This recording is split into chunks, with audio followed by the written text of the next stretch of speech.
जय हिंद साथियों, आप सभी का स्वागत है आज की इस क्लास में। और आज हम बात करेंगे हमारे जो चौहान वंश चल रहे हैं सांबर के, उनको आज हम खत्म करेंगे और बहुत ही अच्छी तरह से इम्पोर्टेंट राजा जो हमारा बच चुका है उनके बारे में बात करेंगे। और जो सबसे महत्वपूर्ण राजा की हम बात करें सांबर के चौहान में, तो वो आज का राजा ही होने वाला है। तो अच्छी तरह से देखना, ध्यान से देखना। कल हमने बात की थी विग्रहराज चतुर्थ के बारे में, जिनकी मृत्यु के बाद अपरांगीय शासक बनता है, उनको पराजित करके फिर पृथ्वीराज सेकंड शासक बनता है। तो पृथ्वीराज सेकंड के बारे में हम थोड़ा जानकारी लेंगे। उसके बाद सोमेश्वर के बाद हमारा जो सबसे इंपॉर्टेंट राजा कौन है दोस्तों, पृथ्वीराज तृतीय, उनके बारे में हम संपूर्ण जानकारी आज इस वीडियो के माध्यम से आप सभी को देने वाले हैं। इसलिए ध्यान से देखना दोस्तों, क्योंकि बीएसटीसी के लिए सबसे इंपॉर्टेंट अगर राजा याद करना है तो इसको करना, क्योंकि दोस्तों ऐसे बहुत सारे इंपॉर्टेंट राजा है जो आपको अच्छी तरह से ध्यान रखना है। और हम वही चीजें लिखा रहे हैं जो आपके लिए हेल्पफुल हो, इंपॉर्टेंट हो, नोट्स के माध्यम से आपको समझाया जा रहा है। तो अच्छी तरह से देखना। हम बात कर लेते हैं आज हम पृथ्वीराज सेकंड के बारे में, सोमेश्वर के बारे में, पृथ्वीराज तृतीय के बारे में और सांबर के चौहानों को खत्म करते हैं। तो चलिए दोस्तों स्टार्ट करते हैं आज हम। तो देखिए दोस्तों, पृथ्वीराज सेकंड, इनकी दोस्तों एक पत्नी हुई जिसका नाम था सुहाव देवी। क्या नाम था दोस्तों? सुहाव देवी। अब प्रश्न ऐसे नहीं पूछेगा कि पृथ्वीराज तृतीय यानी दोस्तों पृथ्वीराज सेकंड की पत्नी का नाम क्या था। प्रश्न इस तरह से पूछा जाएगा कि दोस्तों जो इन्होंने मंदिर बनवाया, सुहेश्वर मंदिर, कहाँ बनवाया दोस्तों? मेनाल में। प्रश्न यहाँ पर ऐसा पूछा जा सकता है कि मेनाल में स्थित सुहेश्वर मंदिर किसने बनवाया? तो वो दोस्तों हमें याद रखना है, पृथ्वीराज सेकंड ने बनवाया है। क्योंकि दोस्तों सबसे इंपॉर्टेंट बात आपको यही ध्यान रखनी है पृथ्वीराज सेकंड में कि सुहेश्वर मंदिर बनवाया। और कहाँ बनवाया दोस्तों? मेनाल। मेनाल कहाँ है दोस्तों हमारा? ये मेनाल है दोस्तों भीलवाड़ा जिले में। कहाँ है दोस्तों? भीलवाड़ा जिले में। और इसकी जानकारी में कहाँ से मिलती है कि दोस्तों पृथ्वीराज सेकंड ने अपनी पत्नी सुहाव देवी के नाम पर सुहेश्वर मंदिर बनवाया। तो इसकी जानकारी हमें दौड़ अभिलेख से मिलती है। किससे मिलती है दोस्तों? दौड़ अभिलेख। ये दोस्तों सबसे इंपॉर्टेंट बात है आपको याद रखने की है कि सुहेश्वर मंदिर की जानकारी हमें कहाँ से मिलती है, तो वो दौड़ अभिलेख से मिलती है। इस पृथ्वीराज सेकंड में आपको इतना ही याद रखना है। हम बात करते हैं अब सोमेश्वर चौहान के बारे में। कौन थे दोस्तों ये सोमेश्वर? से आपको याद आना चाहिए। सबसे पहले हमने चौहानों की उत्पत्ति पढ़ी थी, जिनमें हमने पढ़ा था बिजोलिया शिलालेख। तो ये वही राजा है जिन्होंने 1170 ईस्वी में बिजोलिया शिलालेख लगवाया था। वो किस नाम से है दोस्तों? बिजोलिया शिलालेख। पूछ लिया जाए बिजोलिया शिलालेख किसने लगवाया, तो वो कौन है दोस्तों? सोमेश्वर चौहान। और दोस्तों इस बिजोलिया शिलालेख में सोमेश्वर ने चौहानों को प्रताप लंकेश्वर की उपाधि दी। क्या उपाधि दोस्तों? प्रताप लंकेश्वर की। प्रश्न पूछ लिया जाता है कि बिजोलिया शिलालेख में सोमेश्वर चौहान ने चौहानों को कौन सी उपाधि दी, तो वो दोस्तों प्रताप लंकेश्वर। या फिर ऐसे पूछ लिया जाता है कि प्रताप लंकेश्वर की उपाधि किसने दी, और ये दोस्तों किससे हमें पता चलता है, तो ये दी दोस्तों सोमेश्वर चौहान। बिजोलिया शिलालेख से हमें ये पता चलता है। और इनकी मृत्यु के बाद, इनकी मृत्यु हुई दोस्तों 1177 ईस्वी। इनकी मृत्यु के बाद जो हमारा सबसे इंपॉर्टेंट राजा है वो है दोस्तों पृथ्वीराज तृतीय शासक बनते हैं। किन की मृत्यु के बाद बनते हैं दोस्तों? सोमेश्वर चौहान की मृत्यु के बाद। तो पृथ्वीराज तृतीय के बारे में हम अब पढ़ने जा रहे हैं, जो कि दोस्तों देखा जाए तो परीक्षा की दृष्टि से सबसे महत्वपूर्ण राजा होने वाला है। तो चलिए पृथ्वीराज तृतीय को देखते हैं। पृथ्वीराज तृतीय सबसे इंपॉर्टेंट है दोस्तों, ध्यान से देखना। 1177 से 1192 तक इन्होंने शासन किया है। ये दोस्तों कोई जन्म तिथि नहीं है कि 1177 में जन्म लिया और 1192 में मर गए। ये दोस्तों इनका शासन काल है। इतने पीरियड तक इन्होंने शासन किया है। यानी दोस्तों देखा जाए तो 1177 से 1192 तक इन्होंने शासन किया। तो पूछ लिया जाता है कई बार ऐसे प्रश्न कि पृथ्वीराज तृतीय ने कितने सालों तक शासन किया, तो आपको याद रखना दोस्तों 15 सालों तक इसने शासन किया। अब इनकी हम बात करते हैं। इनकी माता थी दोस्तों कर्पूरी देवी, जो कि दोस्तों चेदी वंश के कलचुरी वंश की राजकुमारी थी। कौन दोस्तों? कर्पूरी देवी। किसकी माता है? ये दोस्तों पृथ्वीराज तृतीय की। इसके बाद हमने पिता के बारे में पढ़ लिया, सोमेश्वर चौहान। कौन है दोस्तों? सोमेश्वर चौहान, जो कि दोस्तों पृथ्वीराज तृतीय के पिता है। और अगर हम दादा के बारे में बात करें, इनके दादा कौन थे, तो वो थे दोस्तों अर्णोराज, जिनके बारे में हमने बात की कि आना सागर झील का निर्माण किसने करवाया दोस्तों? अर्णोराज ने। कहाँ पर करवाया?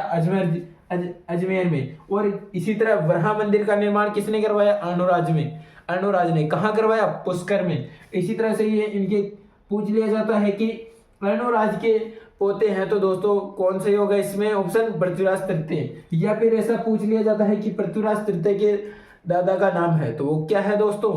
अर्णोराज। इसी तरह हम बात करें, इनका जन्म दोस्तों अहिल्या पाटन गुजरात में हुआ। ये दोस्तों सोमेश्वर जो अजमेर के शासक थे, अजमेर, और यहाँ कुछ समय तक ये गुजरात रहे थे, तो अहिल्या पाटन में ही पृथ्वीराज तृतीय का जन्म हुआ। और इनकी पत्नी का नाम है दोस्तों संयोगिता, जो कि दोस्तों जयचंद की पुत्री है। किसकी पुत्री है? जयचंद की। और इसकी पत्नी का नाम क्या है दोस्तों? संयोगिता। किसकी पत्नी? पृथ्वीराज तृतीय की। जन्म कहाँ हुआ? अहिल्या पाटन। अहिल्या पाटन कहाँ पर दोस्तों? गुजरात। अब हम बात करते हैं हमारे परीक्षा की दृष्टि से सबसे महत्वपूर्ण के बारे में। महत्वपूर्ण दोस्तों परीक्षा की दृष्टि से युद्ध होते हैं, और हम युद्धों के बारे में बात करते हैं। तो देखा जाए तो महोबा का युद्ध, ये दोस्तों कब हुआ? 1182। आपको ये याद रखना है कि महोबा का युद्ध कब हुआ? 1182 ईस्वी में। किसके मध्य हुआ? तो ये हुआ दोस्तों पृथ्वीराज तृतीय वर्सेज परमार्दिदेव चंदेल। और दोस्तों पृथ्वीराज तृतीय के जो सेनापति थे वो थे दोस्तों कदम्बवास भुवनमल। कौन थे दोस्तों? कदम्बवास भुवनमल, पृथ्वीराज तृतीय के सेनापति या फिर दोस्तों मंत्री। किसके थे? पृथ्वीराज तृतीय के। कौन थे? कदम्बवास भुवनमल, मंत्री थे। इसी तरह दोस्तों परमार्दिदेव चंदेल, इनके जो सेनापति है या फिर दोस्तों मंत्री कह दो आप, वो थे दोस्तों आला और उदल। कौन थे दोस्तों? आला और उदल। और दोस्तों ये आला और उदल भी इस युद्ध में भाग लिया। कौन से युद्ध में? महोबा के। और महोबा के युद्ध में और कौन भाग ले रहे हैं? कदम्बवास और भुवनमल। आला और उदल दोस्तों नट जाति के लोक देवता हैं। ये दोस्तों आपको याद रखना है कि नट जाति के लोक देवता कौन है दोस्तों? आला और उदल, जो कि दोस्तों किसके सेनापति थे? परमार्दिदेव चंदेल के। कदम्बवास भुवनमल किसके थे दोस्तों? पृथ्वीराज तृतीय के। और इस महोबा के युद्ध में दोस्तों विजय किसकी हुई? तो ये दोस्तों पृथ्वीराज तृतीय की विजय हुई इस युद्ध में। किस युद्ध में हुई दोस्तों? महोबा का युद्ध। कब हुआ दोस्तों? 1182। अब हम बात करते हैं और युद्धों के बारे में। इसके बाद दोस्तों जो महोबा का युद्ध हुआ तो कौन जीत गया? पृथ्वीराज तृतीय। तो पृथ्वीराज तृतीय महोबा को जीतकर महोबा का प्रशासक, इसका सेनापति था एक और पुंजल राय। कौन था दोस्तों? पुंजल राय। उसको वहां का क्या बनाया दोस्तों? प्रशासक बनाया। किसने बनवाया? पृथ्वीराज तृतीय ने। कहां का बनाया? महोबा का। इसी तरह दोस्तों पृथ्वीराज तृतीय ने बंडाणिक जाति का विद्रोह शांत किया। अपरांग्य और नागार्जुन जो दोनों विद्रोह कर रहे थे उनको भी शांत किया। किसने किया दोस्तों? पृथ्वीराज तृतीय ने। अब हम बात करते हैं सबसे महत्वपूर्ण युद्ध के बारे में, वो है दोस्तों तराइन का युद्ध। आपने नाम कई बार सुना होगा, तराइन का प्रथम युद्ध, तराइन का द्वितीय युद्ध। तो दोस्तों तराइन का प्रथम युद्ध कब हुआ? वो हुआ दोस्तों 1191 ईस्वी में। कब हुआ दोस्तों? 1191 ईस्वी। बहुत बार प्रश्न पूछ लिया जाता है कि तराइन का प्रथम युद्ध कब हुआ? तो वो दोस्तों 1191। किन किन के मध्य हुआ? वो हुआ दोस्तों पृथ्वीराज तृतीय और मोहम्मद गोरी के बीच में। आपने मोहम्मद गोरी का नाम भी बहुत बार सुन लिया होगा। तो तराइन के प्रथम युद्ध में मोहम्मद गोरी और पृथ्वीराज तृतीय के बीच में युद्ध होता है, जिसमें दोस्तों परिणाम हमारे को क्या नजर आते हैं? पृथ्वीराज विजय, यानी दोस्तों पृथ्वीराज तृतीय विजय हो जाता है। किस युद्ध में? तराइन के प्रथम युद्ध में। कौन विजय हो रहा है दोस्तों? तराइन का प्रथम युद्ध में पृथ्वीराज तृतीय। इसी तरह इसके बाद दोस्तों तराइन का द्वितीय युद्ध होता है, उसके एक साल बाद 1192 ईस्वी।